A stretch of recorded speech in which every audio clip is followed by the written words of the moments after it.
Hello, I'm meteorologist Don Lures, and thank you for joining us for this edition of Weather Awareness.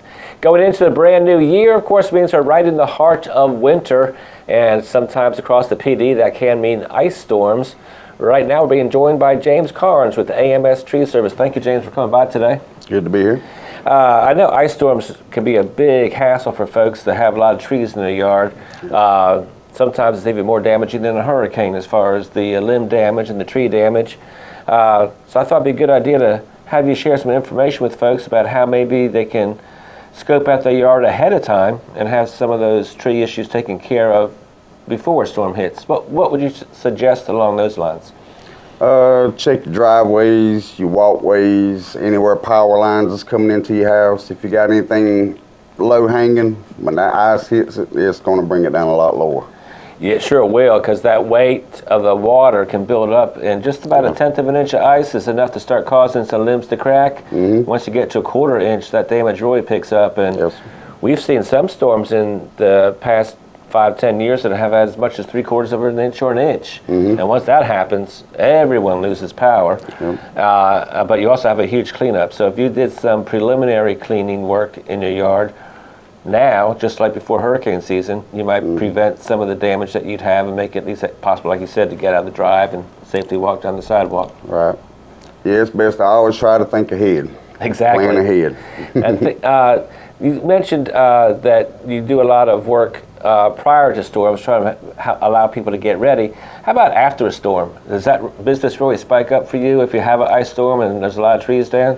Yeah, because a lot of people, they don't think ahead. And when it hits, that's when they start calling. It's already been over or broke into the yard, or a big limbs fell, knocked the power line out, and it's over the doors. And it's best if you got anything low now, check it out. We can come by, get it trimmed up, and that ice comes, you won't have no problem. Exactly right. If the storm does come, it's probably better to call AMS Tree Service or some other professional rather than try to tackle it yourself, because people might own a chainsaw or have access to a chainsaw, but they might not know how to use a chainsaw. Yeah, they can get real dangerous. It can get dangerous in a hurry. I've always heard people in the emergency response division of the PD saying that after a hurricane or after an ice storm, there's a lot of people that get injured trying to clean up themselves. So that's a good safety point to point out. You mentioned power lines. That's one way it can be very dangerous. Is you might not be aware there's power lines entangled in that tree, and you go in there, and all of a sudden you're, putting yourself in danger. That's right. That's right. Very good. Well, we talked about ice storms that may be coming to the PD at some point this winter and how we can get ready for that. Looking back to last year, we kind of had an easy year for hurricane season. We had Hurricane Dorian come by and give us a more of a scare than a big damage, but that was kind of a nice break after we've had Florence and hurricanes in the past going back. So did you enjoy the break? Well, actually, I think everybody was a little trying to get prepared for that because they didn't know what was going to hit. So we was kind of busy before, and luckily we turned out pretty good. Very good. And just on another sidebar, I know that you also do a lot of clearing out of areas that are just overgrown. You've done that in my yard. It makes a tremendous difference. We were kind of looking at, we couldn't see out to the highway very good, and we're concerned about some of that safety issue there. And now we just got pine trees by themselves and not all that underbrush. It looks very nice. Oh, yeah. Very good. Well, thank you, James, for coming by. No problem. Hopefully the folks have some tips on how to keep their yard looking good and also safe and prepared for ice storms. Yes, sir. Very good. James Carnes with AMS Tree Service. One more thing, James, if people want to get in touch with you to have some work done, what's the best number to call? Call 843-610-9780. And people sometimes didn't have time to write it down. One more time. 843-610-9780. Very good. James Carnes, AMS Tree Service. We'll be right back after this. If you are in the market for a car, truck, or SUV, you have to check out Parker's Used Cars. Parker's Used Cars is on Highway 38 South in Blenheim, located between Latta and Bennettsville. Tommy Parker, the owner, has built his reputation by selling high-quality vehicles for 29 years. You won't believe the selection. You'll have over 600 cars, trucks, and SUVs to pick from. Check them out online at parkersautos.com.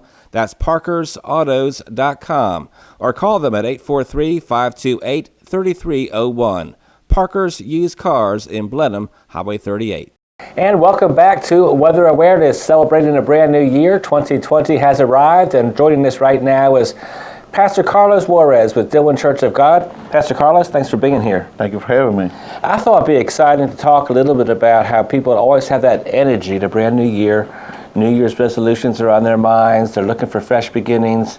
And from a Christian's perspective, I thought it'd be good to try to tap into that feeling of wanting something new, a fresh start, and how a Christian should look at that, and maybe a non-Christian could look at that and find their way to become a Christian. Could you talk a bit about that? Yes, sir. Well, what a great day to start. Like you said, it's a new beginnings, it's a new year, it's a new decade. So what a best way to start the year to seek the Lord and trying to find, of course, a church. If you don't attend a church, find you a good church, find you a good family, feeling in the church, and kind of see what God's got in store for us for this year. I think He's got a great things for us in 2020. Of course, it's a vision for us that use glasses. 2020 is a perfect for us. Perfect vision.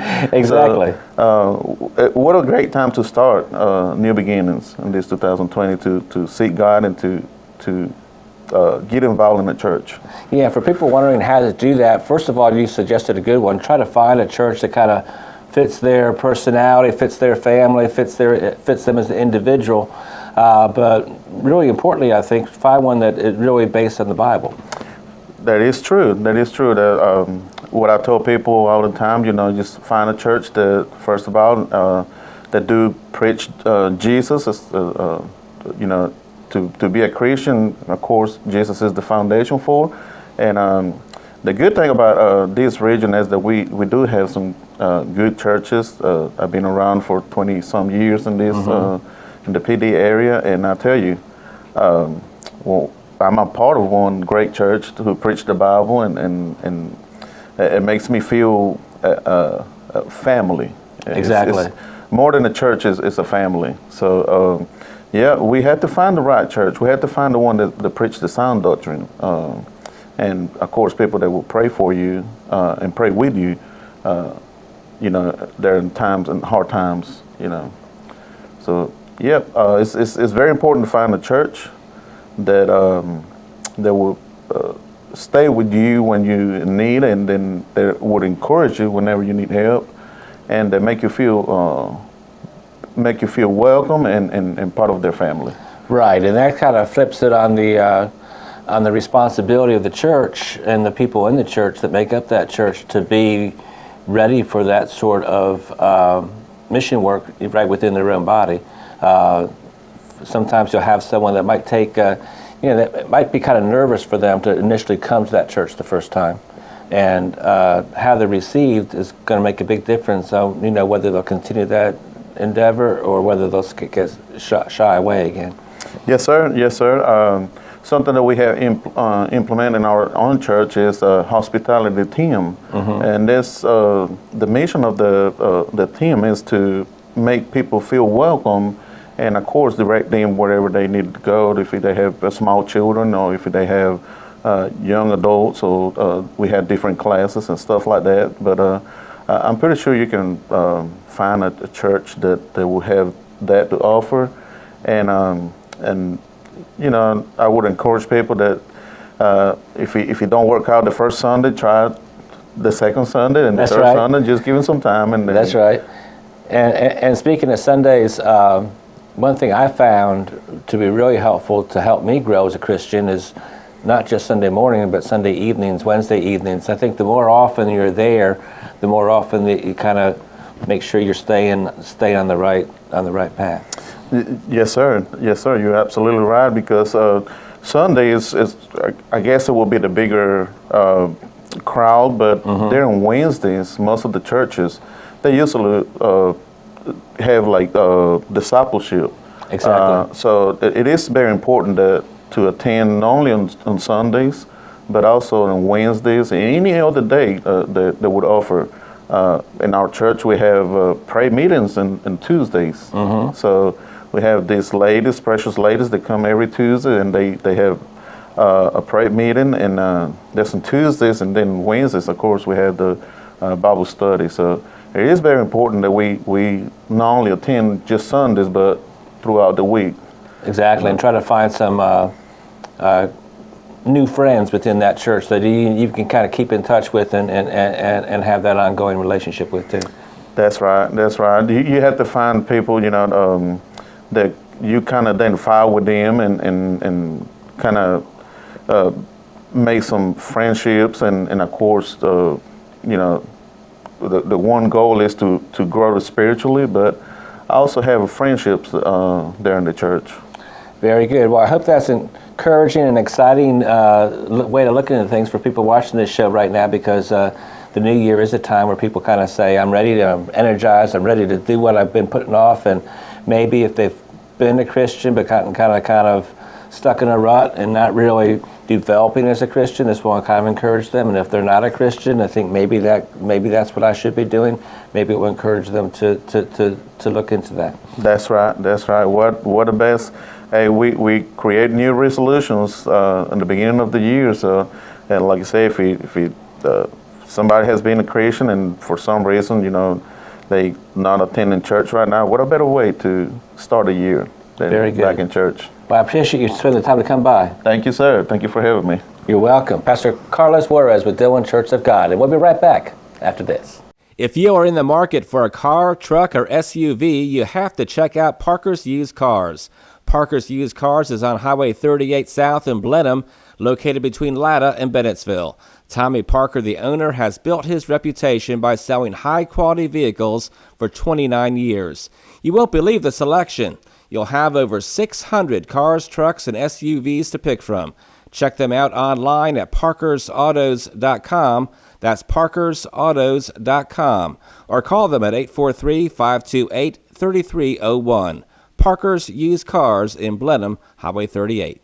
And welcome back. Well, as many of you know, I do work with Hospice Care of South Carolina, and excited to offer that service to folks across Dillon and Marion counties. And right now we're being joined by Taylor Hursley. She is actually the Regional Director for Hospice Care of South Carolina for Business Development. And thank you, Taylor, for coming by. Yeah, thanks for having me. I'm excited. Yeah, I know you're new to the area, but you're not new to hospice or to Hospice Care of South Carolina. Tell us what's been going on. That you're right. I have actually been with Hospice Care of South Carolina for going on 3 years now. I've been in the hospice industry or senior healthcare industry for, I guess, about 8 years now that I think about it. Used to be in sales just like you, out there spreading the word, telling people what hospice is, and I was given the opportunity to kind of step into this role about 2 years ago.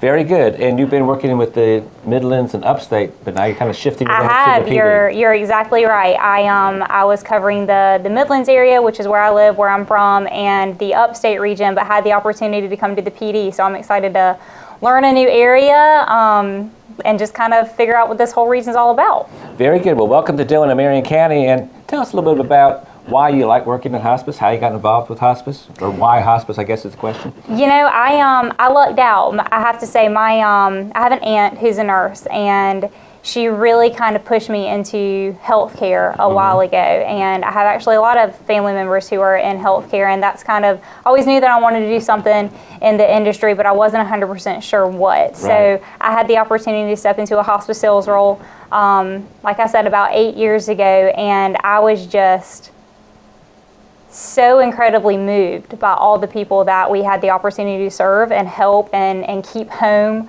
and really change the way that South Carolina sees hospice care, and educating everybody that we possibly can about the great things that we do and the great services that we provide. That's been the best thing I like about it is just knowing that you've helped somebody that's really struggling. Absolutely. And that we're able to come in, offer that level of help, kind of lift a little bit of weight off their shoulders.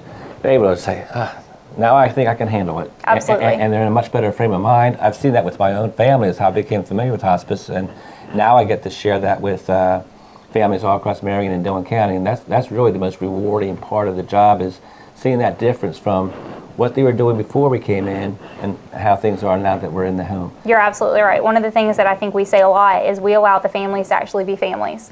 We allow the daughters to be daughters, the sons to be sons, the husbands and wives to be husbands and wives, and we can kind of come in and help oversee that care to kind of take that stress off of them and really allow them to enjoy and have a better quality of life overall.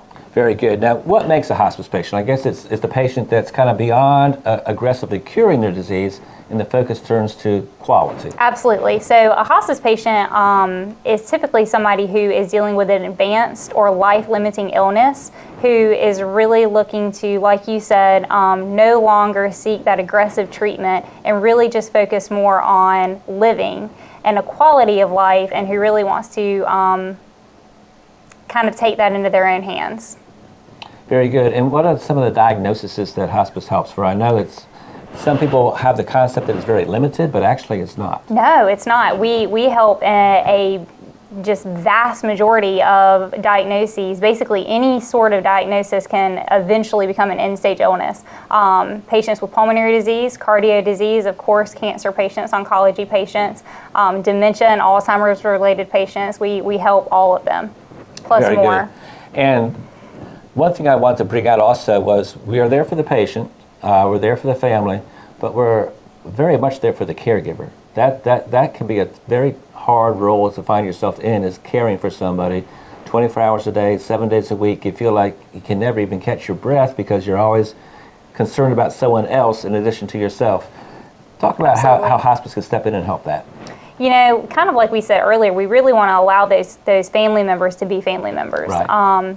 We come in and we provide a lot of services to the family that can really take a weight off of their shoulders, including nursing care. We provide a nurse into the home to help kind of be the eyes and ears for a physician that we have on staff. We're available to families 24 hours a day. We can provide aid services to patients in the home to help take care of activities of daily living, to help with dressing, bathing, things like that.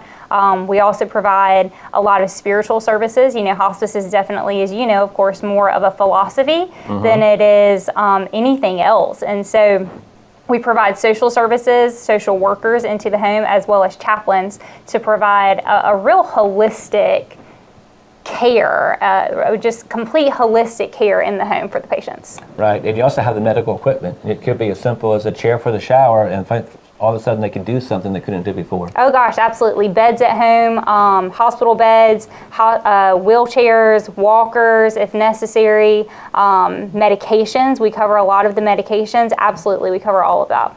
Very good. Well, congratulations on joining us in the PD. Thank you. I'm excited. We are happy to have you here, and I thank you for coming by and sharing the word on hospice. Yeah, absolutely. Hope to be back. Very good. Taylor Hersey with Hospice Care of South Carolina. Thank you for joining us for this edition of Weather Awareness. We hope you enjoyed the show, and we'll see you again next time.